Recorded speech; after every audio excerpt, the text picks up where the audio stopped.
लगभग 56 करोड़ साल पहले। उस समय इंसान तो दूर, डायनासोर भी धरती पर नहीं आए थे।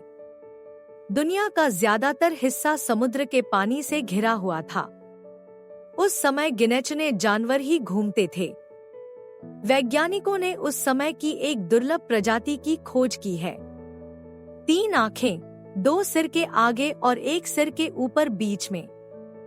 वह काफी छोटा था, बिल्कुल इंसानी उंगली जितना।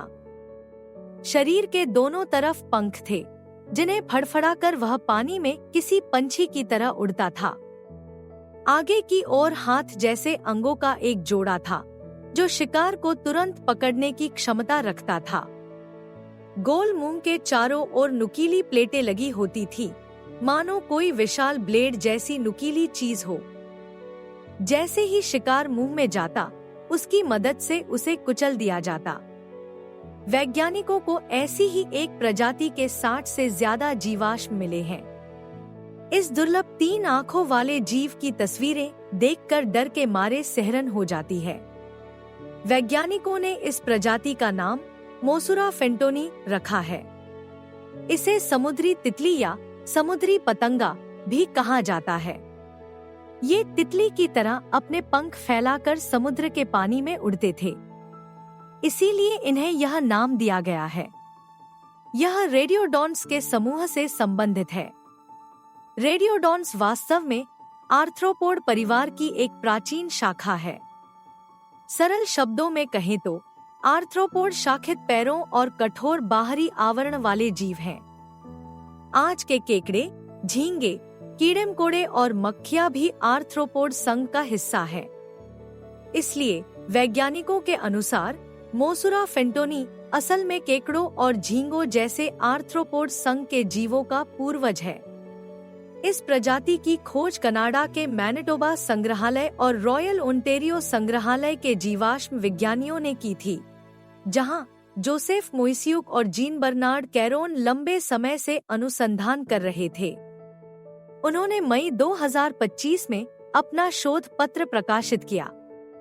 उनका शोध पत्र royal society open science journal में प्रकाशित हुआ। यहीं से समुद्री तितली की खोज की बात सामने आई। इस अध्ययन का नेतृत्व मैनिटोबा संग्रहालय में जीवाश्म विज्ञान और भूविज्ञान के क्यूरेटर मोइसियुक ने किया। उन्होंने एक साक्षात्कार में बताया कि जीवित दुनिया के 80% से ज्यादा जानवर आर्थ्रोपोड हैं। वैज्ञानिकों ने पाया है कि जीवाश्म इतने अच्छी तरह से संरक्षित हैं कि उन्होंने देखा है कि मोसुरा फेंटोनी में कुछ ऐसी भौतिक विशेषताएं हैं जो पहले किसी भी रेडियोडोंट में नहीं देखी गई थी। वे अपने शरीर के पिछले हिस्से से सांस लेते थे, बिल्कुल झींगा और केकड़ों की तरह। उनके शरीर का पिछला हिस्सा पेट जैसा दिखता था। वहाँ कुल 16 हिस्से थे। मोइसियुक ने शोध पत्र में शरीर का यही विवरण दिया है।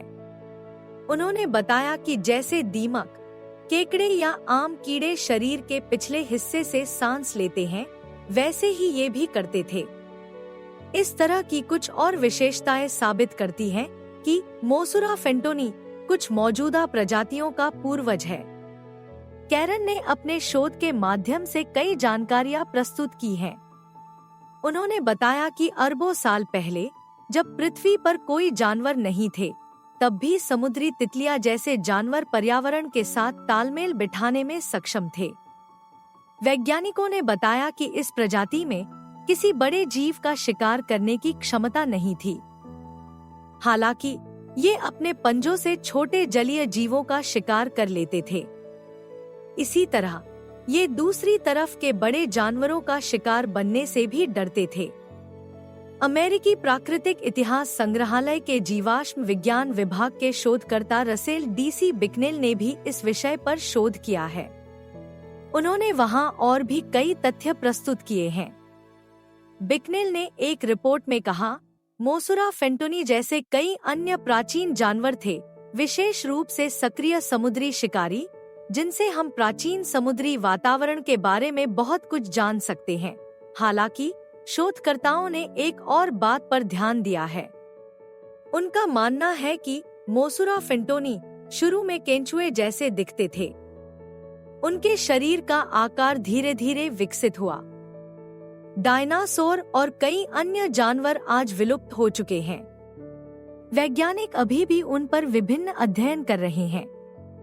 यह पता लगाने के लिए विभिन्न अध्ययन अभी भी जारी है कि भयानक और दुर्लभ मोसुरा फेंटोनी जैसी प्रजातियां कितनी शक्तिशाली थी और कैसे विलुप्त हो गई।